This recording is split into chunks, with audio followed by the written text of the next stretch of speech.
जी students, कल हमने बात की थी benefits of computerised accounting system के। अकाउंटिंग करते हुए जो हम कंप्यूटराइज्ड वे में करते हैं इसको, तो क्या क्या इसके फायदे हैं, क्या क्या मेन फायदे हैं।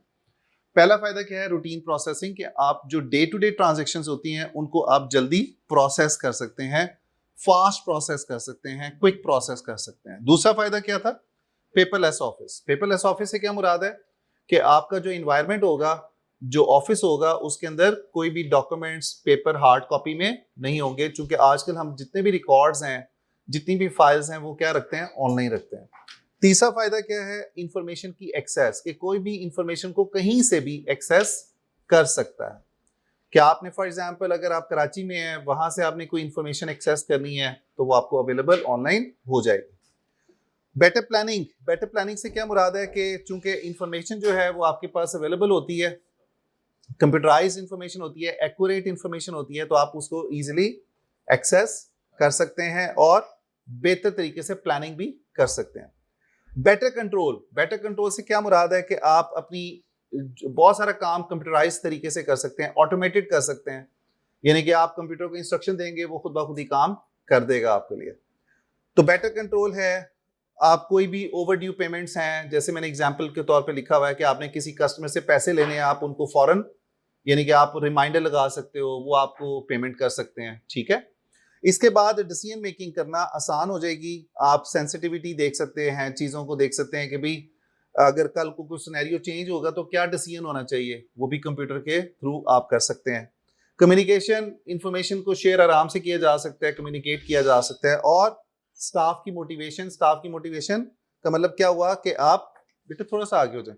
स्टाफ की मोटिवेशन से क्या मुराद है कि आप अपनी मैनुअल प्रोसेसिंग जब करते हो तो डाटा ज्यादा होता है, कंप्यूटराइज में डाटा कम होता है, तो काम करना भी आसान होता है, लोग मोटिवेटेड होंगे, स्टाफ मोटिवेटेड होगा। तो ये मेन फायदे हमने पढ़े थे। आपकी नोट्स में या किताब में जो मैंने आपको नोट्स दिए हुए उसके अंदर एग्जांपल्स के साथ इसको समझाया गया है। उसके बाद हमने फाइल रिकॉर्ड और फील्ड की बात की थी। फाइल बड़ी चीज है, रिकॉर्ड उसका फर्दर जो है वो हम रिकॉर्ड मेंटेन कर रहे होते हैं, डाटा पूरा रख रहे होते हैं, कस्टमर का, क्लाइंट का, सप्लायर का, बैंक्स का, टैक्स का वगैरह वगैरह, रिकॉर्ड पूरा रखा होता है। और फिर उसके बाद फील्ड का। फील्ड का मतलब क्या होता है कि जहां पे हम अपना डाटा को एंटर कर सकते हैं। ठीक है जी। उसके बाद हमने कल बात की थी किस चीज की? बैच प्रोसेसिंग और रियल प्रोसेसिंग की। बैच प्रोसेसिंग से क्या मुराद है बेटा? बैच प्रोसेसिंग से मुराद है कि हम अपना काम इकट्ठा कर लेते हैं, अपनी ट्रांजैक्शन का डाटा इकट्ठा करते हैं और उसको एक दिन लगा के, कुछ दिन लगा के हम उसको कंप्लीट कर लेते हैं। उसको क्या बोलेंगे? Batch processing. बैच प्रोसेसिंग में data collected and stored then process later. तो मेन जो वर्ड है ना वो क्या है कि आपने डाटा को लेटर प्रोसेस करना है। अभी प्रोसेस नहीं करें, बाद में प्रोसेस करेंगे, लेटर प्रोसेस करेंगे। उसके बाद हमने बात की थी रियल टाइम प्रोसेसिंग की। रियल टाइम प्रोसेसिंग में क्या होता है? साथ साथ, यानी कि जो भी डाटा एंटर करना है साथ साथ करते रहेंगे। कल मैं आपको एग्जांपल दे रहा था, जैसे सैलरीज का डाटा है, तो सैलरीज का जो डाटा होता है ना, ये सैलरीज कैलकुलेट कब की जाती हैं? मंथली की जाती है। एंड पे करेंगे आप सारी डिटेल इकट्ठी करेंगे और आखिरी जो 5-6 दिन होते हैं ना महीने के एंड वाले, उसमें आप सारी अपनी जो पेरोल का डाटा है उसको प्रोसेस करके सैलरियां बना देंगे लोगों की। शुरू में बनाने का फायदा नहीं है, दरमियान में बनाने का फायदा नहीं है, चूंकि लोग काम कर रहे होते हैं उस वक्त। ठीक है। उसके बाद हमने बात की थी कि जी एडवांटेजेस क्या हैं, ये हमने डिस्कस करना था। एडवांटेजेस और डिसएडवांटेज मैंने कहा था आपने पढ़ के आना है। पहला फायदा क्या है जी बैच प्रोसेसिंग का? इजियर टू चेक, यानी कि आपने सारा डाटा इकट्ठा किया हुआ है, आपके पास सारे डॉक्यूमेंट्स पड़े हुए हैं, अब आप एक एक डॉक्यूमेंट को आराम से चेक कर सकते हैं रिकॉर्ड करने के लिए। उसके बाद और क्या है जी फायदा? Can run overnight when computer is less busy, यानी कि कुछ लोग आप ऑफिस में जब इंशाल्लाह काम करेंगे ना, आप कुछ लोग देखेंगे कि वो रात को थोड़ा लेट बैठ जाते हैं, 5 बजे के बाद बैठ जाते हैं। वो कहते हैं यार आज का काम है, मैं ना अब कंप्लीट करके ही जाऊंगा, क्योंकि बाकी दिनों में मुझे टाइम नहीं मिलता, मैं रात लगाऊंगा, काम कर लूंगा। ठीक है। तो कई दफा ये भी होता है कि आपके पास सिस्टम्स अवेलेबल नहीं होते, आप साथ साथ काम नहीं कर सकते, सारे सिस्टम बिजी हैं। तो आप क्या करते हो? आप कहते हो यार अच्छा सिस्टम जब फारिग होगा ना तब मैं काम कर लूंगा। तो ये फायदा होता है। प्रॉब्लम क्या है? Information is out of date.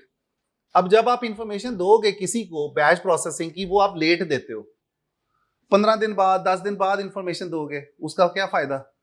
तो हमने मैनेजमेंट अकाउंटिंग करने के लिए हमें प्लानिंग, डिसीजन मेकिंग, कंट्रोल, वो हमें रियल टाइम पे चाहिए होता है। यानी कि हम लेट नहीं कर सकते डिसीजन लेना। आपने फैसला आज करना है, आज आपको इंफॉर्मेशन चाहिए। फॉर एग्जाम्पल, आप अपने दोस्त को कहते हो, अपने बॉस को कहते हो, सर मैं आपको ना 10 दिन बाद इंफॉर्मेशन दूंगा, मैं तो अभी इकट्ठा कर रहा हूँ डाटा। वो कहेगा यार मैंने आज फैसला करना है, मुझे आज बताओ प्रॉफिट कितना है, आज मुझे बताओ लॉस कितना है। समझ आ रही बात कि नहीं? तो इंफॉर्मेशन जो होती है ना, वो आउट ऑफ डेट होती है, लेट इंफॉर्मेशन, पुरानी हो जाती है ना फिर। उसके बाद प्रॉब्लम क्या है जी? Can not answer customer queries about current balance. अब आप बैंक फोन करो, आप बैंक वालों से कहो जरा मुझे बैलेंस तो बताएं, बैंक वाले कहते हैं जरा रुकें, 5 दिन बाद बताएंगे या 10 दिन बाद बताएंगे। आप कहोगे यार मैंने पेमेंट करनी है पार्टी की, वो तो सप्लायर मेरे पीछे पड़ा हुआ है पेमेंट के लिए, मैंने उसको पैसे देने हैं, मुझे बताओ बैलेंस क्या है। तो आपका मैनेजर अगर ये आंसर करे बैंक वाला, तो आपको बड़ा गुस्सा चढ़ेगा। तो उसके लिए हम क्या करते हैं, फिर हमारे पास आजकल एप्लीकेशन है, मोबाइल एप्लीकेशन है, मोबाइल एप्लीकेशन फौरन आपको अप टू डेट बैलेंस बता रही होती है। आफ्टर एवरी ट्रांजैक्शन आपको मैसेज आ जाता है टक करके कि जी ये इतना बैलेंस है, इतना आपने ट्रांसफर किया। वो रियल टाइम प्रोसेसिंग। अच्छा जी, रियल टाइम के एडवांटेजेस क्या हैं? जो इसके एडवांटेजेस हैं वो उसके डिसएडवांटेजेस हैं, जो इसके डिसएडवांटेजेस हैं वो उसके एडवांटेजेस हो गए। अब देखें जरा, always up to date information. जब आप रियल टाइम पे काम करते हो ना बेटा, साथ साथ इंफॉर्मेशन मिल रही है, साथ साथ डेटा एंटर किया जा रहा है। आज जो भी इनवॉइस आई आपने फौरन एंटर कर ली। अच्छा, अब जब आप बैच प्रोसेसिंग पे काम करते हो ना, एक प्रॉब्लम ये भी है कि आपका ना डेटा इकट्ठा होता जाता है, अंबार लग जाता है, और फिर आप डीमोटिवेटेड हो जाते हो, आपको समझ नहीं आती मैं कहां से क्या क्या करूं।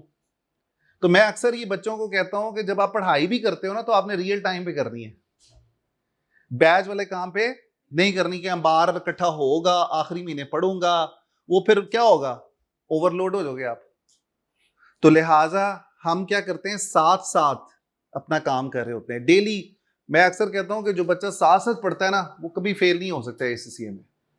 तो आपने रियल टाइम पे चलना है। आगे जी, customers queries answered in real time. Customer खुश होते हैं जब आप उनको फौरन आप आंसर करते हो कि जी आपका इतना बैलेंस है, इस वक्त ये आपके पास मौजूदा बैलेंस पड़ा हुआ है। उसके बाद इसके डिसएडवांटेजेस क्या होंगे रियल टाइम के? रियल टाइम में आपका सिस्टम कई दफा आपके पास अवेलेबल नहीं होता, तो आपको वेट करना पड़ता है, सिस्टम डिले की वजह से प्रॉब्लम आ जाती है, रियल टाइम पे आप काम नहीं कर सकते। तो ये बहुत इंपॉर्टेंट है, पेपर में ये बारहा टेस्ट किया जाता है, बारहा टेस्ट किया जाता है इस चैप्टर के हवाले से। इस चैप्टर में मैंने आपको 3 इंपॉर्टेंट एरियाज बताए थे। एक इंपॉर्टेंट एरिया था centralised versus decentralised, second important area was about financial accounting versus cost and management accounting, and the third area is about computerized accounting system. ये क्यों इतना इंपॉर्टेंट है? ये वाला जो टॉपिक है वो इसलिए इंपॉर्टेंट है कि बेटा आजकल हम जो अकाउंटिंग करते हैं ना, वो कंप्यूटर पे करते हैं। मैं इंशाल्लाह ताला कभी मौका मिलेगा आपको तो मैं आपको दिखाऊंगा कि हम सॉफ्टवेयर कैसे इस्तेमाल करते हैं, अकाउंटिंग सॉफ्टवेयर। लेकिन उसके लिए ना थोड़ी आपकी बेस होनी चाहिए, FA1 की, आपकी FA2 की बेस होनी चाहिए। तो बहरहाल मैं अपने क्रेसेंट कॉलेज के काफ़ी पीछे हूँ कि भी बच्चों को, जो हमारे स्टूडेंट्स पढ़ रहे हैं, उनको प्रैक्टिकल अकाउंटिंग थोड़ी सी दिखाई जाए, सिखाई जाए, ताकि वो बच्चों को ना नजर आए कि यार जो हम पढ़ रहे हैं वो प्रैक्टिकली कैसा नजर आता है, कैसा होता है, कैसे काम होता है, कैसे डेबिट क्रेडिट होता है सिस्टम के अंदर। चूंकि हमने इंशाल्लाह ताला काम ही कंप्यूटर पे करना है, मैनुअल वाला तो काम अब खत्म हो गया। तो ये आपको बहुत ज्यादा फायदा देगी। और दूसरा ये कि बच्चे हमारे स्टूडेंट्स हैं, हम उनको सर्टिफिकेशंस दें, कल को जॉब ढूंढने में आसानी हो जाएगी। आप जॉब मार्केट में जाओगे FIA के बाद, आपको एक्सेल पे काम आता है, आपको कंप्यूटराइज अकाउंटिंग पे काम आता है, तो आपको अच्छी जॉब मिल सकती है। आप घर बैठ के फ्रीलांसिंग कर सकते हैं अगर आपने अच्छे तरीके से FIA पढ़ा हो तो। Honestly I am saying this one, ये जो मैं आपसे बात कर रहा हूं, आपको अकाउंटिंग आती है तो आप दुनिया में कहीं पे भी बैठ के किसी का भी काम कर सकते हो। हमारे बहुत सारे दोस्त सारा साल ट्रैवलिंग करते हैं, कभी टर्की गए होते हैं, कभी कहीं घुसे होते हैं। वो उनका काम है रिमोट वर्किंग का। लैपटॉप है, बस हमें लैपटॉप चाहिए और लैपटॉप एक इंटरनेट कनेक्शन चाहिए। अकाउंटेंट कहीं से भी बैठ के काम कर सकता है, कहीं से भी बैठ के किसी को भी इंफॉर्मेशन प्रोवाइड कर सकता है। अब ये दौर नहीं है कि अब आपको कि यार मुझे एक ऑफिस चाहिए बड़ा फैंसी किस्म का, मैं जी क्या कहते हैं ये एसी लगा होगा, मैं यहाँ पे बैठ के काम करूंगा। अब कई हमारे दोस्त हैं वो जो कॉमन स्पेसेस में बैठ के काम करते हैं। उन्होंने एक जाते हैं एक वेन्यू पे, कभी रेस्टोरेंट में हम काम कर रहे होते हैं बैठ के, हमारा गेट टुगेदर होता है, लैपटॉप ओपन किया, इंटरनेट ऑन किया, चलो जी शुरू हो गए काम। तो आपकी जो टेक्नोलॉजी है ना उसने लाइफ आपकी बहुत सिंपल कर दी है। और आजकल का जो अकाउंटेंट है वो ग्लोबल अकाउंटेंट है। इट्स नॉट दैट सिंपल कि आप सिर्फ ऑफिस में बैठ के, हाँ पहला दौर पहले होता था कि आप काम करते थे, आपको बड़ा बड़ा ऑफिस मिलता था। अब ऑब्वियसली खर्चे भी बड़े हैं, कंपनी अफोर्ड कहीं नहीं कर सकती, वो आपको बड़े बड़े ऑफिस नहीं देती, वो कहते हैं आप घर से काम कर लो। अब मैं पाकिस्तान से बैठ के यूके के लिए काम करता हूँ, मैं कहीं पे भी बैठ के काम करूँ, कभी मैं ड्राइंग रूम में बैठा होता हूँ, वैसे मैंने अपने घर पे होम ऑफिस बनाया हुआ है प्रॉपर, हर चीज है उसके अंदर, लेकिन मैं उधर बैठता ही नहीं हूँ, मैं कभी फैमिली के साथ बैठ के काम कर रहा होता हूँ। ठीक है, तो ये आपको कंप्यूटराइज्ड अकाउंटिंग सिस्टम जो है ना इसने बहुत ज्यादा आसान कर दिया। दूसरा ये कि अब आपको फाइलें इकट्ठी करके लेके उठाने की जरूरत नहीं है, पेपरलेस इन्वायरमेंट है, हर चीज गूगल ड्राइव पे आप रख रहे होते हो। गूगल ड्राइव है, फिर आपके और भी बहुत सारी ड्राइव्स अवेलेबल होती हैं, कितने कितने टेराबाइट्स की आपकी ड्राइव्स अवेलेबल होती हैं, वहां पे सारा कस्टमर का डाटा हम मेंटेन कर रहे होते हैं, वहीं से एक्सेस कर रहे होते हैं, कस्टमर भी वहीं पे डाटा अपलोड कर रहा होता है, जितनी भी रसीदें हैं वो ड्रॉप बॉक्स में या गूगल ड्राइव पे डाल रहा होता है, वहीं से हम एक्सेस करके उसको काम करके वहीं पे हम सबमिट करा देते हैं। अल्लाह खैर से, कोई आपने डॉक्यूमेंट अपने पास नहीं रखा हुआ, तो उसका बहुत फायदा हो जाता है। अच्छा जी, अब इससे अगला जो टॉपिक है ना वो बड़ा इंपॉर्टेंट है, वो है आपका इंटीग्रेटेड अकाउंटिंग सिस्टम। इंटीग्रेटेड और एक वर्ड हम सीखेंगे इंटरलॉकिंग। इंटीग्रेटेड और इंटरलॉकिंग, इसके बारे में सवाल बड़ा पूछ लेता है इस चैप्टर में। कॉन्सेप्ट ले लें, पढ़ना आसान हो जाएगा आपको जब आप किताब से पढ़ेंगे। इंटीग्रेटेड का मतलब होता है जुड़ा हुआ, जैसे यहां पे ये क्लासरूम अगली क्लासरूम के साथ क्या हुआ है, जुड़ा हुआ। हमने पढ़ा थे 3 अकाउंटिंग सिस्टम्स, 3 तरह की अकाउंटिंग हम करते हैं, कौन कौन सी? कॉस्ट, फाइनेंशियल और मैनेजमेंट, राइट। अब जब हम अकाउंटिंग करते हैं तो ये जो अकाउंटिंग अगर जुड़ी हो तीनों आपस में, तो इसको हम क्या बोलेंगे? इंटीग्रेटेड। इंटीग्रेटेड में चूंकि मैंने लास्ट टाइम आपको ये बताया था कि जो कॉस्ट और मैनेजमेंट अकाउंटिंग है ना वो एक ही ब्रांच है, हम इसको सेपरेटली ट्रीट नहीं करते, कॉस्ट अकाउंटिंग को सेपरेट नहीं देखते, this is part of this management accounting. याद है कि नहीं? मैंने आपको कहा था कि बगैर कॉस्ट अकाउंटिंग के आप मैनेजमेंट अकाउंटिंग नहीं कर सकते। कॉस्ट इंफॉर्मेशन होगी तो आप प्लानिंग करोगे, कॉस्ट इंफॉर्मेशन होगी तो आप डिसीजंस लोगे, कॉस्ट इंफॉर्मेशन होगी तो आप चीजों को कंट्रोल भी करोगे। तो हमारे लिए अब इस वक्त 2 अकाउंटिंग होगी, कॉस्ट एंड मैनेजमेंट अकाउंटिंग, और दूसरी अकाउंटिंग कौन सी होगी? Financial accounting. अब देखें बहुत सारा डेटा ना फाइनेंशियल अकाउंटिंग और कॉस्ट अकाउंटिंग आपस में शेयर कर रहे होते हैं। कॉस्ट और मैनेजमेंट अकाउंटिंग आपस में क्या कर रहे होते हैं बेटा? शेयर कर रहे होते हैं फाइनेंशियल अकाउंटिंग के साथ। और फाइनेंशियल अकाउंटिंग जो है ये भी इंफॉर्मेशन किसके साथ शेयर कर रही होती है? मैनेजमेंट अकाउंटिंग के साथ। ठीक है, अब सबसे एक छोटी सी हम एग्जांपल लेते हैं, जैसे कि एक वैल्यू, एक चीज हम पढ़ेंगे स्टॉक। स्टॉक हम बोलते हैं इन्वेंट्री को, हमारा पूरा चैप्टर है बाय द वे इसके बारे में आने वाला, मटेरियल का इन्वेंट्री। आपने अक्सर वर्ड सुना होगा यार कंपनी पर स्टॉक बहुत पड़ा हुआ है। स्टॉक का मतलब होता है कि चीजों का जखीरा, चीजें पड़ी हुई हैं, स्टॉक पड़ा हुआ है। अब जब हम स्टॉक की वैल्यू कैलकुलेट करते हैं कि उसकी वैल्यू क्या है, उसकी कॉस्ट क्या है। तो ये जो स्टॉक है ना, ये फाइनेंशियल अकाउंटिंग में भी आ रहा होता है इसकी वैल्यू, और इसकी वैल्यू कॉस्ट अकाउंटिंग में भी आ रही होती है। कॉस्ट अकाउंटिंग बताएगी कि भाई स्टॉक की कॉस्ट क्या है, और वो जो कॉस्ट है या वो जो वैल्यू है वो कौन यूज करेगा, फाइनेंशियल अकाउंटिंग। समझ आ रही है बात। तो आपस में ये नहीं है कि ये आपस में जुड़े नहीं हुए, आपस में इंफॉर्मेशन का एक्सचेंज नहीं होता, आपस में इंफॉर्मेशन एक्सचेंज की जा रही होती है। जैसे आपने प्लानिंग करनी है, आपको प्रॉफिट की डाटा भी पता होना चाहिए कि प्रॉफिट कितना था पिछले साल, हमने कितनी आगे प्रॉफिट के बारे में प्लानिंग करनी है, पिछले साल हमारा रेवेन्यू कितना था, अगले साल कितना रेवेन्यू होना चाहिए। तो फाइनेंशियल इंफॉर्मेशन जो है, जो फाइनेंशियल अकाउंटिंग है, वो इंफॉर्मेशन शेयर भी कर रही होती है कॉस्ट एंड मैनेजमेंट अकाउंटिंग के साथ, और ले भी रही होती है। तो ऐसा सिस्टम जिसमें हमारे पास एक सिंगल सिस्टम हो, जिसके अंदर कॉस्ट और फाइनेंशियल अकाउंटिंग दोनों की इंफॉर्मेशन अवेलेबल हो जाए, तो उस सिस्टम को क्या बोलेंगे, इंटीग्रेटेड। आजकल का जो दौर है ना, वो इंटीग्रेशन वाला है।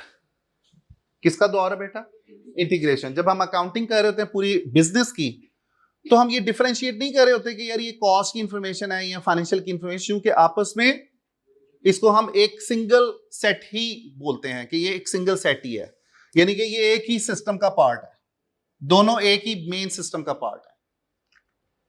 नोटेड। दूसरे नंबर पे हमारे पास एक सिस्टम है जिसको बोलते हैं इंटरलॉकिंग।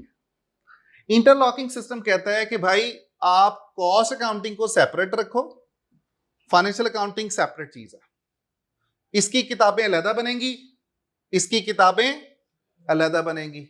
इंटीग्रेटेड सिस्टम में हम कहते हैं नहीं, हम एक ही किताब बनाएंगे, वही इंफॉर्मेशन इस्तेमाल की जाएगी कॉस्ट एंड मैनेजमेंट अकाउंटिंग के लिए भी, और वही इंफॉर्मेशन इस्तेमाल की जाएगी फाइनेंशियल अकाउंटिंग। नोटेड जी।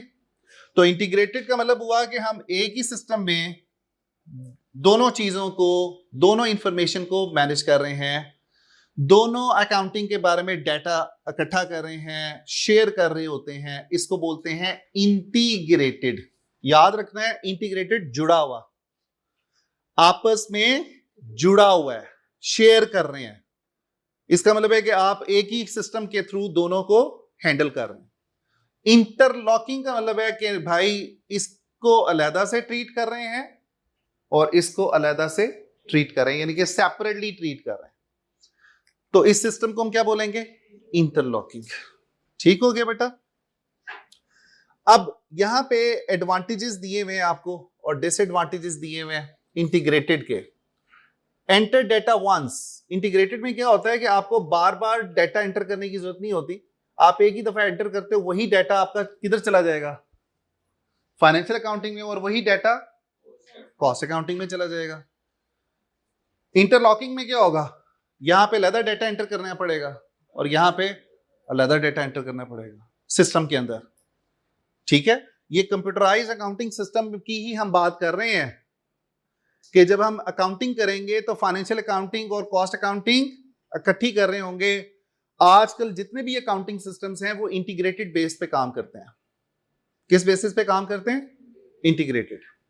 ओके हो गया। अच्छा, दूसरा इसका फायदा क्या होगा, दूसरा फायदा हमें इसका इंटीग्रेटेड का, यहां पे इतना ही लिखा हुआ है आपकी किताब में, नोट्स में कितना दिया हुआ है और एडवांटेज दिए हुए। अच्छा, मैंने इसको शॉर्ट किया था, तो इसका और भी फायदे हैं, आप इसको नोट कर सकते हैं अगर नोट करना चाहें। समझ लो, चलो इतनी ज्यादा डिटेल में अगर नहीं जाना चाहते तो समझ लें इसको। इंटीग्रेटेड के जो एडवांटेजेस हैं, ये आपको अगर पेज नंबर आए अपने नोट्स के ऊपर, पेज नंबर 10 के ऊपर, पेज नंबर 10 के ऊपर आए जरा, वहां पे जो टॉपिक नंबर आपका लिखा हुआ है ना, टॉपिक नंबर 7.4 इंटीग्रेटेड सिस्टम, उसके नीचे data entered once, no repetition, less human error, ये सारे फायदे हैं इंटीग्रेटेड के। इसके साथ आप लिख लें, these are the advantages of integrated. 7.4 के नीचे एडवांटेजेस हैं, एडवांटेजेस की हेडिंग मिसिंग है। 7.4 टॉपिक, पेज नंबर 10, मिल गया सारों को, मिल गया बेटा। वो एडवांटेजेस है, मैं नोट से अब डिस्कस कर रहा हूं एडवांटेजेस। पहला फायदा क्या है कि आपने डाटा को एक दफा एंटर करना है। जब आप एक दफा एंटर करेंगे, बार बार नहीं करेंगे, कम ह्यूमन एरर होंगे। ह्यूमन एरर से क्या मुराद है? जब इंसान गलतियां करता है, बाय मिस्टेक ह्यूमन एरर्स आते हैं कई। दूसरा, no need to switch between different applications. अब आप अकाउंटिंग, कॉस्ट अकाउंटिंग का अलग सिस्टम है, फाइनेंशियल अकाउंटिंग का अलग सिस्टम है, उसके पासवर्ड्स अलग हैं, उसका फाइल का रिकॉर्ड अलग है, इसका रिकॉर्ड अलग है। यहाँ पे रिकॉर्ड भी एक ही मेंटेन किया जा रहा है, कॉस्ट के लिए भी और फाइनेंशियल अकाउंटिंग के लिए। तो ये प्रॉब्लम भी कवर हो गई। तीसरा बेनिफिट क्या होगा? All modules have similar layout, easy to learn, fewer errors. अब मॉड्यूल्स क्या होते हैं? जैसे आप एक वेबसाइट पे जाते हो, डिफरेंट पेजेस बने होते हैं, इसी तरह सिस्टम के अंदर भी डिफरेंट मॉड्यूल्स बने होते हैं। यानी कि रिसीवेबल्स का अलग मॉड्यूल होता है, जानते हैं रिसीवेबल्स का वर्ड? पेबल्स का अलग मॉड्यूल होता है, इन्वेंट्री का अलग मॉड्यूल होता है, कैश या बैंक का अलग से मॉड्यूल होता है, ठीक है, पेटी कैश का अलग से होता है, समझ आ रही? एसेट्स का अलग से मॉड्यूल होता है। यानी कि वो इंटीग्रेटेड चूंकि होता है तो आपका हर एक का अलग अलग मॉड्यूल्स बनाए होते हैं उन्होंने, और वहां से आप इजीली आइडेंटिफाई करते हैं। स्टॉक और inventory record update automatically when sales are processed. यानी कि जो ही सेल्स होगी तो स्टॉक भी साथ साथ अपडेट होता जाएगा चूंकि इंटीग्रेटेड है, ठीक है। मॉड्यूल्स को मैं कैसे आपको एक्सप्लेन करूं? मॉड्यूल्स में बता रहा हूं कि जैसे पेबल्स के अलग से सेक्शन बना होता है, मॉड्यूल्स को समझ लो सेक्शंस। चूंकि अभी देखो ना, यही बात मैं जो आपको शुरू में कर रहा था कि अपने स्टूडेंट्स को सॉफ्टवेयर के बारे में दिखाया जाए, बताया जाए। अब मैं मॉड्यूल्स को आपको समझा ही नहीं सकता जब तक आपके सामने कोई चीज ना हो। तो मॉड्यूल्स जो होते हैं वो आपके सेक्शंस बने होते हैं, आप ये याद रख लो कि डिफरेंट सेक्शंस हैं। आजकल एक बहुत इंपॉर्टेंट इंटीग्रेटेड सिस्टम्स हैं, पूरी दुनिया में इस्तेमाल हो रहे हैं, जिसके अंदर आपके जितने भी सिस्टम्स हैं, जितने भी डिपार्टमेंट्स हैं ना, वो आपस में एक हैं। आपने शायद नाम सुना हो ओरेकल का। ओरेकल है एक, और एक है एसएपी, ठीक है। एक आपने बोर्ड देखे होंगे ओडो, आजकल ना बोर्ड लगे हुए बड़े बड़े ओडो के नाम से। ये सिस्टम्स जो हैं, ये बड़े बड़े सिस्टम्स हैं जो पूरी ऑर्गेनाइजेशन में इंस्टॉल किए जाते हैं। ये जो सिस्टम है ना, इनको हम बोलते हैं इंटीग्रेटेड सिस्टम्स। क्या बोलते हैं बेटा? इंटीग्रेटेड। अब इंटीग्रेटेड कैसे हैं कि accounting, finance, HR, sales, production, ये सारे डिपार्टमेंट आपस में लिंक्ड कर दिए जाते हैं, इंटीग्रेट कर दिए जाते हैं। ओके जी। ओरेकल, एसएपी, ये बहुत बड़े बड़े सिस्टम्स हैं जो कंपनी में इंस्टॉल किए जाते हैं, और इसके लिए कंसल्टेंट्स होते हैं। क्या होते हैं बेटा? कंसल्टेंट। इसके डिफरेंट मॉड्यूल्स होते हैं, डिफरेंट सेक्शंस हैं। अगेन मॉड्यूल्स का वर्ड आ गया। जैसे एचआर का मॉड्यूल अलग है, फाइनेंस का अलग मॉड्यूल है, आईटी का, एचआर प्रोडक्शन का अलग है, परचेजिंग का अलग मॉड्यूल होता है। ये सारे सिस्टम्स, ये सारा एक पूरा होल सिस्टम बना होता है जो कि हर डिपार्टमेंट को आपस में जोड़ देता है। क्या करता है बेटा? इंटीग्रेट करता है, जोड़ देता है। ओके। अब जो इसका फाइनेंस का मॉड्यूल होता है ना, उसमें हम स्पेशलाइजेशन करते हैं, और इसका जो कंसल्टेंट होता है एसएपी का और ओरेकल का, जो चूंकि देखो अकाउंटिंग और फाइनेंस अभी तो आप बिल्कुल बेसिक लेवल पे हो, आगे चल के ना इसकी स्पेशलाइजेशंस निकलती आएंगी, बहुत सारी ब्रांचेस बनती जाएंगी कि आपने किस में स्पेशलाइज करना है। जैसे मैं ऑर्गेनाइजेशंस में ये ईआरपी सिस्टम जो फाइनेंस वाला मॉड्यूल होता है ना, उसको इंस्टॉल करता हूं। क्या करता हूं?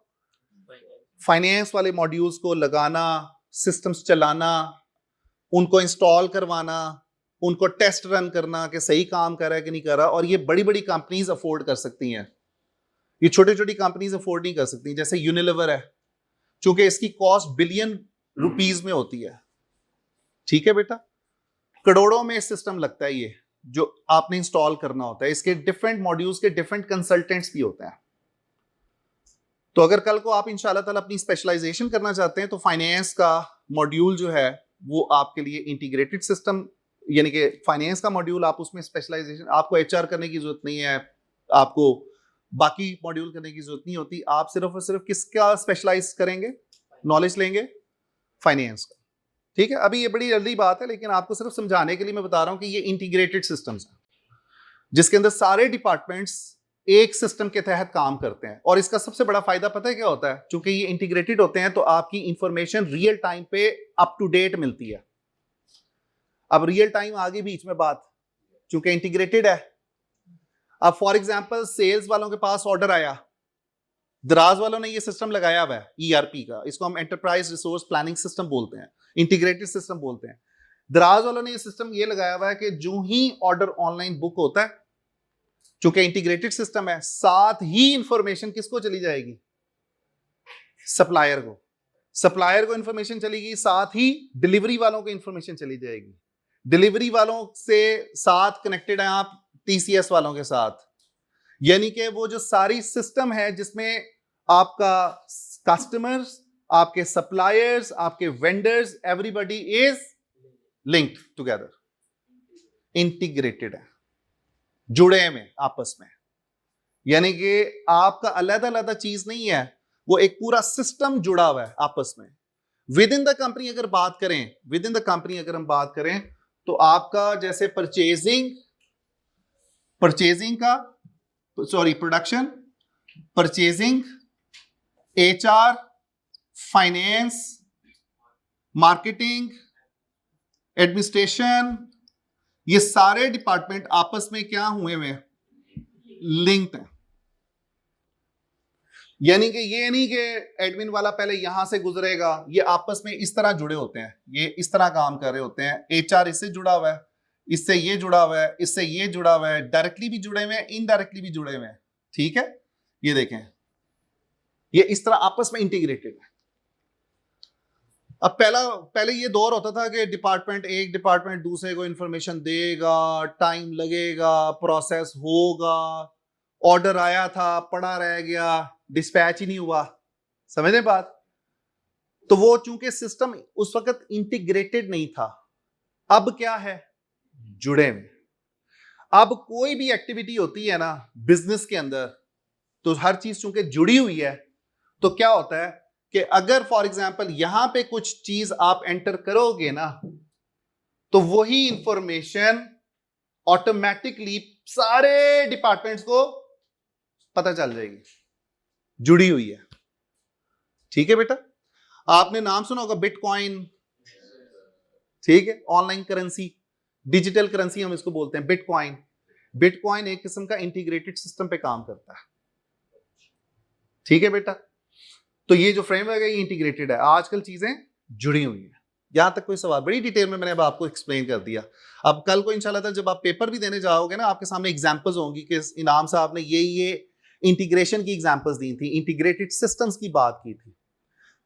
जब इंशाल्लाह ताला हम कंप्यूटर पे अकाउंटिंग देख रहे होंगे तो आपको सारी चीजें ज्यादा समझ आना शुरू हो जाएंगी कि यार ये आपस में कॉस्ट और फाइनेंशियल अकाउंटिंग आपस में कैसी जुड़ी हुई है। टैक्स का काम, ऑडिट का काम, फाइनेंस का काम, एचआर का काम कैसे आपस में काम करता है, एक पूरा सिस्टम कैसे काम करता है। तो जैसे एक और भी एग्जांपल मेरे ज़हन में आई है ताकि मैं आपके साथ शेयर कर सकूं। जैसे कि आपका कंप्यूटर सिस्टम होता है, माउस आप जोड़ते हो किसके साथ, कंप्यूटर के साथ, कीबोर्ड भी जोड़ा होता है, उधर से स्क्रीन भी जुड़ी होती है सीपीयू के साथ, सीपीयू के साथ हर चीज क्या है, जुड़ी हुई है। अगर आप उसको अलग अलग करोगे, ना माउस काम करेगा, ना आपका जो है वो प्रिंटर काम करेगा। एक सिस्टम है ना पूरा का पूरा, वो जो सिस्टम काम कर रहा है आपस में जुड़ के, उसको इंटीग्रेटेड बोलते हैं। अगर वो जुड़ के काम नहीं कर रहा, अलग अलग काम कर रहा है, तो उसको क्या बोलेंगे, इंटरलॉकिंग, इंटरलॉकिंग बोलेंगे। ठीक है बेटा, तो ये चैप्टर हमारा यहां तक कंप्लीट हो गया। आपने इसकी रीडिंग अच्छे तरीके से इन नोट से और इन इस किताब से, जो किताब का पहला चैप्टर जो मैंने आपके साथ शेयर किया है, आपने इसको अच्छे तरीके से पढ़ना है, इसलिए कि इस हफ्ते में आपका इस चैप्टर के बारे में टेस्ट होगा इंशाल्लाह ताला। ठीक है, एंटरप्राइज रिसोर्स प्लानिंग लिखना चाहते हैं तो ये लिख लें, ERP is enterprise resource planning system, ERP,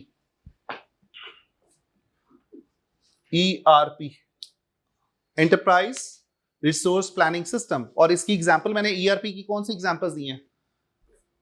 ओडो, Oracle, SAP। ठीक है, वैसे दुनिया में सबसे ज्यादा जो महंगा है ना सिस्टम, वो है SAP का। उसमें अल्हम्दुलिल्लाह मैं सर्टिफाइड हूं, सर्टिफिकेशन है मेरे पास SAP की, जो कि इंस्टॉल करना होता है एज अ कंसल्टेंट के तौर पे। तो ये जो सिस्टम है, इनके कंसल्टेंट जो है ना, इनकी जो सैलरी होती है ना दुबई वगैरह में, वो होती है तकरीबन $150 पर घंटा। अगर वैसे मैं बता रहा हूँ आपके नॉलेज के लिए, इसके पीछे ना पड़ जाना कि ये क्या चीज होती है, लेकिन मैं वैसे आपको बता रहा हूँ आपकी इंफॉर्मेशन के लिए। 150 से $200 पर घंटा, $200 पर घंटा जो है ना, वो आपका कंसल्टेंट काम करता है एक सिस्टम के लिए। $200 का मतलब कितना बनता है पाकिस्तानी? 280 रुपए का $1 है। तो आप मल्टीप्लाई करके देख सकते हैं एक घंटे में कितना कमाते हैं ये लोग। क्योंकि हमने जब काम करना होता है ना, एज ए कंसल्टेंट के तौर पे काम करना होता है, कितने पैसे बनते हैं? 50,000 पर घंटा कमाते हैं तकरीबन एक कंसल्टेंट जो है। और ये सारी डोमेन IT की है। किसकी है? IT की। क्योंकि आपने सिस्टम्स बनाना होता है, इंस्टॉल करना होता है, लगाना होता है, चलाना होता है। तो ये जो कंसल्टेंट्स होते हैं ये बहुत कम है पूरी दुनिया में। यानी कि आपको ये नहीं कि आपको ये नजर आएंगे कि बहुत सारे लोग हैं जो कंसल्टेंट बनते हैं। इनके अपने एग्जाम्स होते हैं जो आपने पास करने होते हैं, फिर जाके आप कंसल्टेंट बनते हैं। फिर आपको एक्सपीरियंस चाहिए होता है। और ये कंपनीज जो है, बड़ी बड़ी कंपनीज लाइक नेस्ले हो गई, कोका कोला हो गई, इसी तरह आपकी ये जो यूनिलीवर है, आपकी निशात है, उसके अंदर ये सिस्टम्स लगे हुए हैं और काम करते हैं, और वो अफोर्ड कर सकते हैं इसको। छोटा दुकानदार तो सोच भी नहीं सकता। वो क्या ही नहीं, वो यानी कि उसकी, इसलिए कि इसकी कॉस्ट होती है, मैंने जैसे आपको बताया बिलियंस रुपीस की एक कॉस्ट होती है एक मॉड्यूल को लगाने की। तो काफी एक्सपेंसिव ये चीज होती है। आपको ये बातें पता होनी चाहिए, क्योंकि हम अकाउंटिंग और फाइनेंस के स्टूडेंट्स हैं। ये इट इज नॉट समथिंग कि हम आपसे हाइड कर सकें। ये इंफॉर्मेशन हमें देनी पड़ती है बच्चों को बताने के लिए कि प्रैक्टिकली बेटा ये इंटीग्रेटेड सिस्टम्स हैं जो हम आजकल इस्तेमाल करते हैं। तो जब इंशाल्लाह ताला आप ACCA के फाइनल लेवल पे जाओगे ना, तब आप एलिजिबल हो सकते हो अगर आपने करना हो कुछ इस बारे में। अभी आप सिर्फ एग्जाम्पल के तौर पे देख सकते हो ना, मैं आपको ये दिखा सकता हूं कि ये काम कैसे करता है, क्योंकि इसके लिए आपको कंप्यूटर सिस्टम चाहिए होता है हैवी किस्म का इंस्टॉलेशन के लिए। ये वाले लैपटॉप इसके लिए काम नहीं कर सकते, फास्ट प्रोसेसिंग सिस्टम चाहिए होते हैं। तो चूंकि IT का दौर है, आजकल जो दौर है बेटा, इसमें आपको मिक्स लेके चलना पड़ेगा। अकाउंटिंग को कंप्यूटर के साथ मिक्स करके लेके चलना पड़ेगा। बगैर कंप्यूटर के आप अकाउंटेंट अब नहीं बन सकते।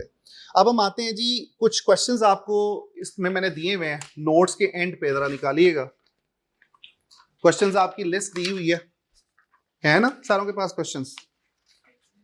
जी निकालें जी। अभी हम आज इस पे काम करेंगे।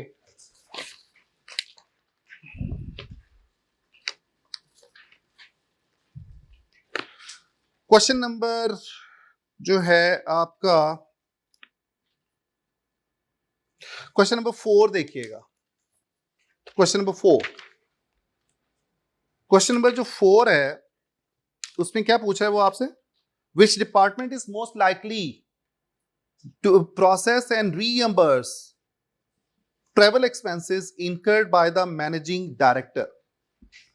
अब डायरेक्टर्स का भी एक बड़ा डायरेक्टर होता है जिसको बोलते हैं मैनेजिंग डायरेक्टर। मैनेजिंग डायरेक्टर जो डायरेक्टर्स होते हैं या मैनेजिंग डायरेक्टर्स होते हैं ना, they are considered to be the part of management.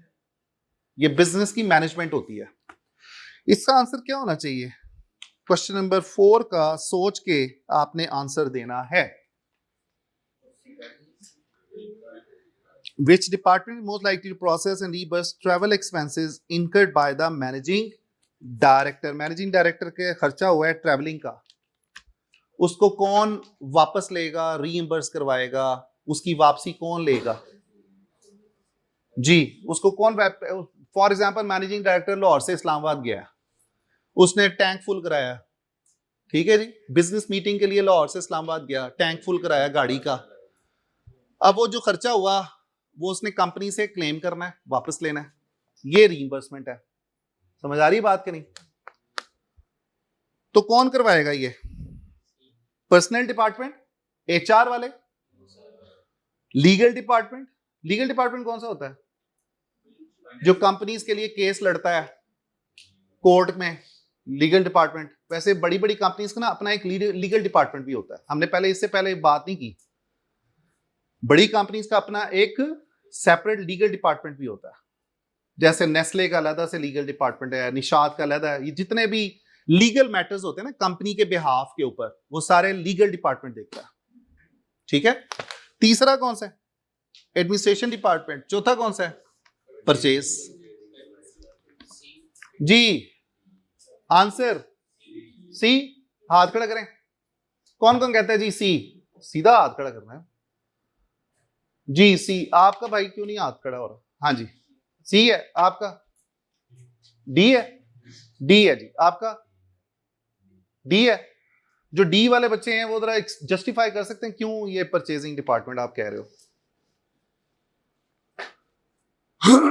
जी हमने कोई चीज खरीदी है, परचेज डिपार्टमेंट में क्या बात की थी? कोई छोटी से छोटी चीज को बड़ी से बड़ी चीज खरीदी हो। ये तो हम खर्चा कर रहे हैं, ये तो पेट्रोल डलवा रहे हैं गाड़ी में, तो ये क्लियर कौन करवाएगा? जी बेटा यहां से सी सारे कह रहे हैं या डी? सी। तो परचेज तो चीज को खरीदने के लिए परचेज डिपार्टमेंट काम करता है, ये तो खर्चे की रीइंबर्समेंट है, तो ये एडमिनिस्ट्रेशन डिपार्टमेंट देखेगा। ये अब एडमिनिस्ट्रेशन के जिम्मे में आए, हमने क्लोज ऑप्शन की तरफ जाना है। अगर यहां पे फाइनेंस डिपार्टमेंट दिया होता ना तो फाइनेंस डिपार्टमेंट क्लियर करता उसको। समझ आ रही है बात कि नहीं? लेकिन फाइनेंस तो आपको ऑप्शन दी नहीं हुई। ये क्वेश्चन बड़े इंपॉर्टेंट है, इनको आपने इग्नोर नहीं करना, ये तैयारी का हिस्सा है आपके। जी फिर आपने फाइनेंशियल अकाउंटिंग को, जो फाइनेंस का डिपार्टमेंट है वही देखना था, वही रीइंबर्स करेगा। ठीक है। अब बहुत सारे डे टू डे छोटे छोटे जो खर्चे होते हैं ना, वैसे वो एडमिनिस्ट्रेशन देख रही होती है, और एडमिनिस्ट्रेशन आगे फिर फाइनेंस वालों के पास जाएगी कि भाई देखे ना ये बिजली का बिल दिया यार, ये जरा क्लियर कर दें, ये जी हमने ये खर्चा किया ये जरा क्लियर कर दें। तो ये क्लियरिंग जो होती है, पेमेंट करना, पेमेंट करना किसका काम होता है? फाइनेंस का। और उसको क्लियर करवाना किसी और डिपार्टमेंट का काम हो सकता है। जब अब यहां पे हम कंप्यूटर खरीदते हैं कॉलेज के लिए, हमने एसी खरीदे, परचेज वालों ने एसी खरीद लिए, अब ये एसी का बिल क्लियर करवाना है, दुकानदार से एसी उठा के ले आए हैं, अब परचेज वाले जाएंगे अकाउंट्स वालों के पास कि भाई हमने पेमेंट करनी है, बिल क्लियर करना है, तो आप पेमेंट कर दें, चेक के थ्रू कर दें या ऑनलाइन ट्रांसफर कर दें। तो अकाउंट्स वाले हम लोग क्लियरिंग कर रहे होते हैं, पेमेंट्स कर रहे होते हैं। आगे चलते हैं जी। क्वेश्चन नंबर हमारे पास आता है जी, क्वेश्चन नंबर 5 देखिएगा जरा। Data processing can be categorized into batch processing and real-time processing. Consider the following statements. पहली स्टेटमेंट कह रहा है real time processing involves transaction being entered and processed immediately. पहली चीज, पहली स्टेटमेंट। अब आपको क्वेश्चन ना मिक्स करके यानी कि स्टेटमेंट का कॉम्बिनेशन बना के पूछ सकता है वो। दूसरा सवाल क्या कह रहा है? Travel agents and airlines use batch processing because of the large number of transactions. जी, एक मिनट ले लें, सोच लें, फिर आंसर करना है, जल्दबाजी नहीं करनी, पॉज ले लें, सोचें। ट्रैवल एजेंट की एग्जांपल कि आपके जहन में आनी चाहिए कि ट्रैवल एजेंट कैसे एयरलाइन की टिकटिंग कैसे कर रहा होगा, पेमेंट्स वगैरह। हाँ, और आजकल जो हम टिकट वगैरह बुक कराते हैं, हम ये नहीं करते कि हम जो है वो बैजेस में टिकटें बुक कराएं, वरना तो एयरलाइन वाले तो इंतजार ही करते रहेंगे। ठीक है। तो हमारे लिए जो पहली स्टेटमेंट है ना, पहली जो स्टेटमेंट है, that is true, it is true, seems to be true, अभी पढ़ी है। और दूसरी जो उसने एग्जाम्पल दी है ना, ये आपके लिए एक नई एग्जाम्पल आपके दिमाग में आ गई है कि यार जो ट्रैवल एजेंट वाले होते हैं ना, वो साथ साथ टिकट्स को एयरलाइन के साथ साथ उधर से पेमेंट होती है, साथ ही आपने अपनी सीट बुक करवा ली। ये रियल टाइम पे चल रहा होता है आजकल। बैच प्रोसेसिंग वाला काम इस सूरत में नहीं होता। फ्लाइट आपकी आज से 3 दिन बाद है, आप कहोगे जी मैं 3 दिन बाद जाके टिकट बुक कराऊंगा, 3 दिन बाद जाके टिकट बुक कराऊंगा, इट मीन्स के जहाज तो निकल जाएगा, सीट तो आपको मिलेगी नहीं। आप कहोगे नहीं यार पहले सारी सीटें होंगी। अच्छा, ये पाकिस्तानी अगर एयरलाइन है, पीआईए है, तो पीआईए वाले ना आखिरी टाइम तक वेट करते रहते हैं, पैसेंजर आते जाएं आते जाएं आते जाएं, यानी कि ना उनका हाल तकरीबन ऐसा ही हो गया जैसे बस नहीं होती, आप जाते हैं ना लाहौर से बाहर, जो बस की आखिरी सीट भी जब तक नहीं ना होगी तब तक हम बस नहीं चलाएंगे। और पीआईए में एक दफा ट्रैवल करने का मौका मिला, उन्होंने जहाज का एसी नहीं चलाया जब तक सारी सीटें नहीं भरी। मैं कहा यार अल्लाह के बंदो, एसी तो चला दो, गर्मी में बैठे हुए हैं जहाज के अंदर तो और गर्मी लगती है आपको, चूंकि क्राउडेड होता है, तो वो सीटें भरेंगी तो जहाज उड़ेगा, ऐसा तो नहीं होना चाहिए। तो आपको साथ साथ, कहने का मतलब है कि जो टिकट्स आजकल बुक होती हैं वो साथ साथ आप उधर से पेमेंट करते हैं। आजकल तो ऑनलाइन सिस्टम है, आप क्रेडिट कार्ड से अपनी टिकट बुक करा लें, आज टिकट बुक करा लें, इवन दो कि आप अपनी सीट भी कंपनी एयरलाइन से कह सकते हो कि जी मुझे विंडो सीट चाहिए या मुझे दरमियान वाली सीट चाहिए वगैरह वगैरह, ठीक है, वो आप खुद डिसाइड कर सकते हो आजकल। ओके जी, इवन दो कि आप इतना सिस्टम फास्ट होता है इनका कि आपने ट्रैवल करना है तो आप आगे अपना होटल भी बुक करवा सकते हो इसी एयरलाइन के थ्रू, ठीक है। जैसे कि जब मैं ट्रैवल करता था तो मैं जब लाहौर से मैंने जाना होता था तो मैं दुबई में मैंने रुकना होता था, तो दुबई का एयरलाइन ही मुझे सारा अरेंजमेंट करके देती थी कि जी आप इस होटल में रहेंगे, 2 दिन का स्टे होगा, ये आपका टैक्सी ड्राइवर भी होगा जो आपको पिक करेगा, वो सारा रियल टाइम पे चल रहा होता है आजकल सिस्टम। चूंकि ये सामने एग्जांपल आई है इसलिए मुझे आपको एग्जांपल से फर्दर डिटेल में बताने की जरूरत पड़ी है, ताकि आपका कॉन्सेप्ट क्लियर हो जाए कि यार रियल टाइम की जरूरत क्यों है आपको इस एयरलाइन कंपनी के अंदर। तो बहुत अच्छा सवाल है ये जो आपको पूछा गया है। क्वेश्चन नेक्स्ट देखते हैं जी। क्वेश्चन नंबर 6 जो है, इसके अंदर कुछ ऐसी टर्मिनोलॉजीज हैं जिसको अभी हम अंडरस्टैंड नहीं कर सकते, लेकिन ये part of your this chapter है। मैंने इसमें कुछ ऐसे क्वेश्चंस भी डाले हुए जो आगे रिलेट करेंगे। हम कई दफा ये भी कर रहे होंगे कि हम आगे जा रहे होंगे फिर वापस क्वेश्चंस के ऊपर वापस आ रहे होंगे, क्योंकि ये टर्मिनोलॉजीज हम बाय दैट टाइम समझ चुके होंगे, फिर हमें ये आंसर करना आसान हो जाएगा। समझ आ रही बात कि नहीं? तो ये क्वेश्चंस हमारे लिए ऑब्सोलीट नहीं होंगे, बाद में हमने वापस इनके ऊपर आना है इंशाल्लाह ताला। जब पूरा सिलेबस कर लेंगे, मैं जब रिवीजन करा रहा हूँ ना, मैं दोबारा से इन क्वेश्चंस को ओपन करूंगा, मैं कहूंगा हाँ जी अब बताओ कि कॉस्ट, जैसे इसके अंदर क्वेश्चन नंबर 6 के अंदर एक टर्मिनोलॉजी यूज हुई है ओवरहेड एब्जॉर्प्शन, आ रहा है ना वर्ड? चूंकि ये क्वेश्चंस आपके पास्ट पेपर के क्वेश्चंस हैं और आपके रियल क्वेश्चंस हैं जो पेपर में आ चुके हैं तकरीबन, नोटेड। तो लिहाजा जब आप पेपर में बैठते हो तो पूरा पेपर आप सारे टॉपिक्स का ही दे रहे होते हो ना, तो उस वक्त जब आप रियल एग्जाम में बैठे हुए हो तो ये आपको पहले चैप्टर में भी इस तरह के क्वेश्चन पूछ लेता है जो कि आखिरी चैप्टर का रिलेट करता है, तो ये हम बाद में देखेंगे। उसके बाद जी क्वेश्चन नंबर 7 देखें, रियल टाइम का क्वेश्चन है। Which two of the following statement correctly describe the real time processing? अब 2 स्टेटमेंट चूज करनी है आपने, टाइम लें, सोचें, बाकियों को भी मौका दें। क्वेश्चन नंबर 7, 2 मिनट होते हैं हमारे पास क्वेश्चन को सॉल्व करने के।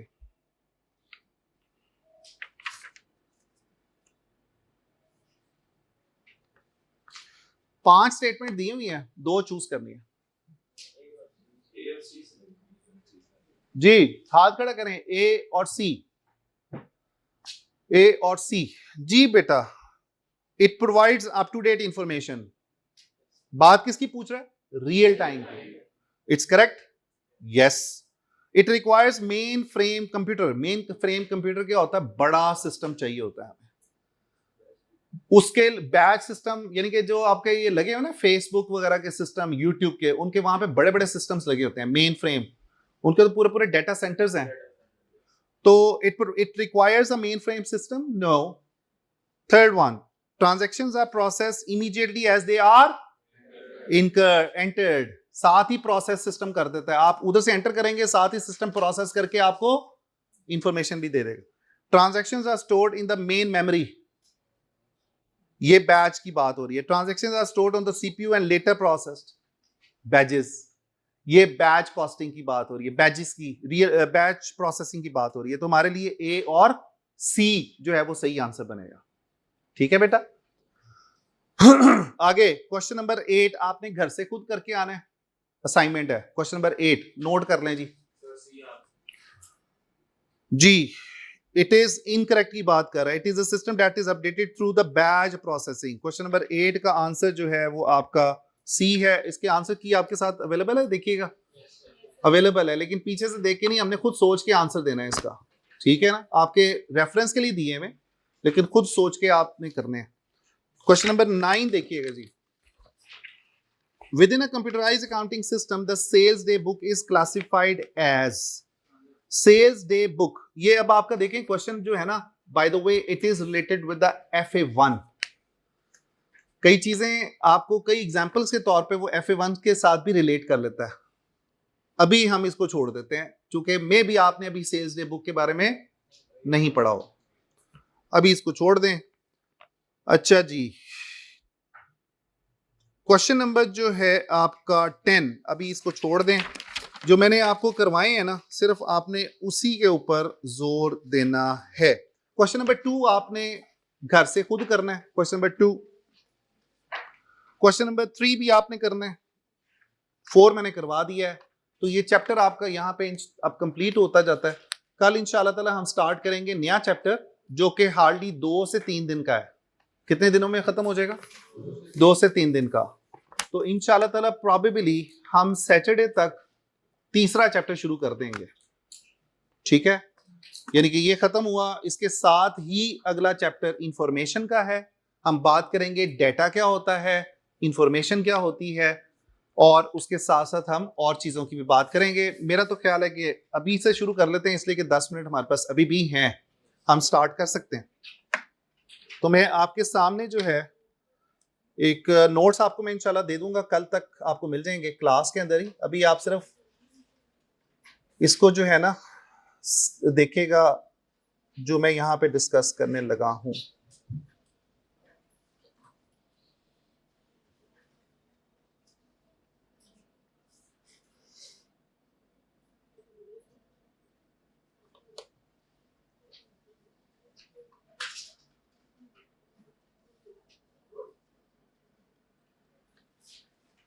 ये चैप्टर नंबर 2 है आपका। इसको रिफाइन थोड़ा सा मैंने करना है, वो सिर्फ हेडर फुटर लगाना है, फिर मैं आपके साथ इसको शेयर कर लूंगा इस फाइल को ना।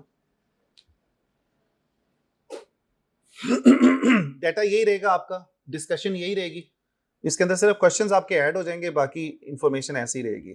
तो कल आपको इंशाल्लाह इसका चैप्टर मिल जाएगा सारा कंप्लीट, चैप्टर 2। चूंकि आज मैंने कहा टाइम सेव कर लें, और rather than कि हम इसको कल पे रखें, बेहतर है कि आज ही कर लेते हैं।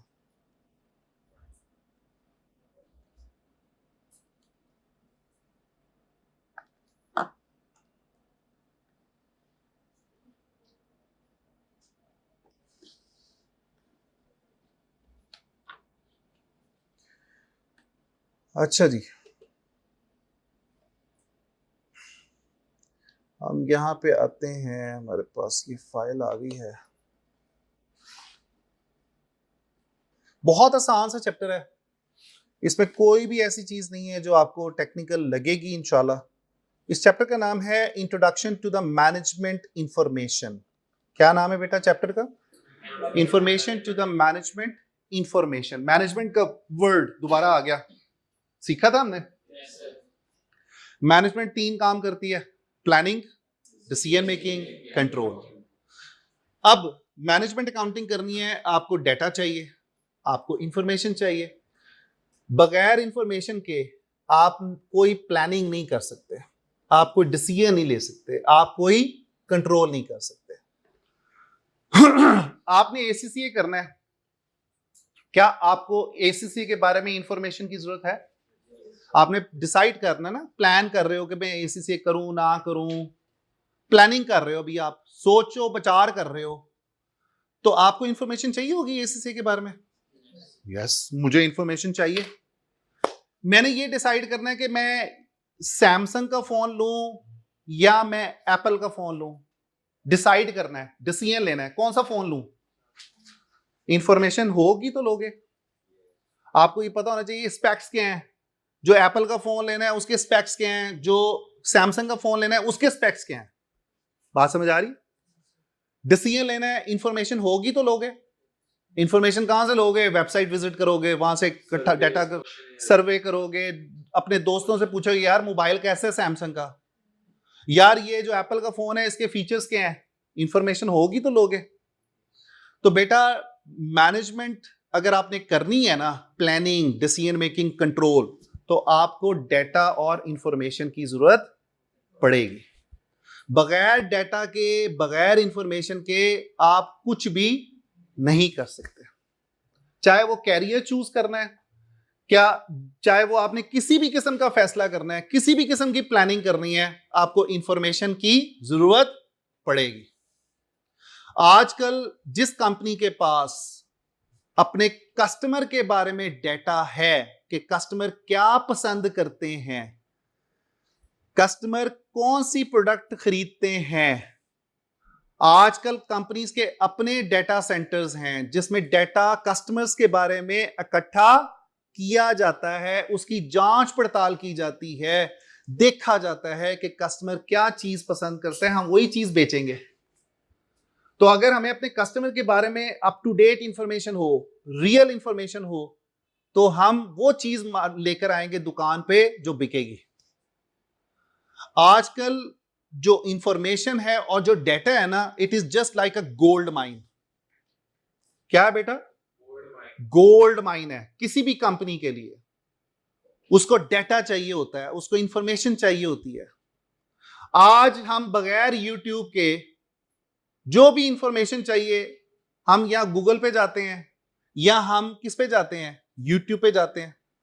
हमने मोबाइल खरीदना है, हम क्या करते हैं, इंफॉर्मेशन किससे ले रहे हैं? यूट्यूब से या गूगल से या एआई से इंफॉर्मेशन ले लेते हैं। ठीक है। आजकल तो आप अपने मोबाइल की तस्वीर डालें गूगल पे, उसे पूछें इसके स्पेक्स बता दो, वो आपको पूरे खोल के बता देगा कि इसमें कैमरा ये है, ये है, ये है, ये है। मेरे घर का ना एक सर्वेलेंस कैमरा जो लगा होता है बाहर, वो ना मैंने उतार के रख दिया कहीं पे। तकरीबन कुछ 4 साल पहले मैंने कैमरा लिया था ऑफिस के लिए, सर्वेलेंस कैमरा था वो। अब वो कैमरा जो है, वो उसकी एप्लीकेशन चाइना का कैमरा था, उसका डब्बा भी गायब हो गया, कहीं पे गुम गया शिफ्टिंग के अंदर, और फिर वो क्या कहते हैं इधर उधर पड़ा रह गया। कुछ दिन पहले ना मेरे बेटे ने उसको ढूंढ लिया, कहता बाबा ये कैमरा आपका मिला है। मैंने कहा यार ये तो बेकार हो गया हुआ है। कहता नहीं, इसका चार्जर भी पड़ा हुआ था, ये डब्बा तो मिला नहीं है, कैमरा है। मैंने कहा यार अब ये फजूल है, पड़ा रहे, अब पता नहीं चलता है नहीं चलता। उसने क्या किया, उसने उसकी तस्वीर उतारी। कहता आप 1 मिनट ठहरे, मैं आपको ये चला के दिखाऊंगा। मैंने कहा कैसे? उसने उस कैमरे की तस्वीर उतारी, उससे गूगल से सर्च करवाया कि इसके स्पेक्स बताओ, कंपनी का नाम बताओ, इसका क्या सीरियल कोड होना चाहिए, वो सारा उसने डाटा निकाला, एप्लीकेशन डाउनलोड की, मुझे चला के दिखा दिया। कहता ये देखें ये काम करता है। यानी कि how the system is working, the AI दौर इज दिस। ठीक है बेटा। तो आपने अगर कोई प्रोडक्ट है ना, उसको स्कैन करें, तस्वीर लें, गूगल पे डालें, वो आपको सारा बता देगा कि हेल्थी है, नॉन हेल्थी है, इसमें क्या इंग्रेडिएंट्स वगैरह वगैरह है। इंफॉर्मेशन की इतनी इंपॉर्टेंस है। आजकल बहुत सारे लोग डेटा एनालिस्ट बन रहे हैं, और ये 2030 की एक हॉट जॉब है डेटा एनालिस्ट की। यानी कि डेटा को एनालाइज करते हैं, डेटा को स्टडी करते हैं, डेटा को प्रोसेस करते हैं, और उससे इंफॉर्मेशन एक्सट्रैक्ट करते हैं कि क्या कस्टमर पसंद करेगा, कौन सी प्रोडक्ट मार्केट में लाई जाए, कौन सी बेची जाए, उसका साइज क्या होना चाहिए, उसके स्पेक्स क्या होने चाहिए। ये सारी इंफॉर्मेशन हम इकट्ठी करते हैं। कंपनी ने नई प्रोडक्ट मार्केट में लॉन्च करनी है, कोई भी कंपनी ये नहीं चाहेगी कि मार्केट में प्रोडक्ट लॉन्च करें और फेल हो जाए। कोई चाहेगा बिजनेस ऐसा करना? कभी भी नहीं चाहेगा। तो वो अपने कस्टमर के बारे में, उनके बिहेवियर के बारे में इंफॉर्मेशन इकट्ठी करेंगे। ठीक है बेटा? तो इसलिए मैं इसको कह रहा हूं गोल्ड माइन होती है। कंपनी आजकल हैवीली इन्वेस्ट कर रही है डाटा सेंटर्स के ऊपर, हैवी इन्वेस्टमेंट हो रही है इस वक्त। आपको मजे की बात बताऊं जी, महंगी हो गई हुई है। आपके ये जितना डाटा से रिलेटेड काम हो रहा है ना आईटी में, वो इंतहाई महंगा हो रहा है। और इसी तरह इंडिया में बहुत सारे डाटा सेंटर्स ओपन हुए हुए हैं।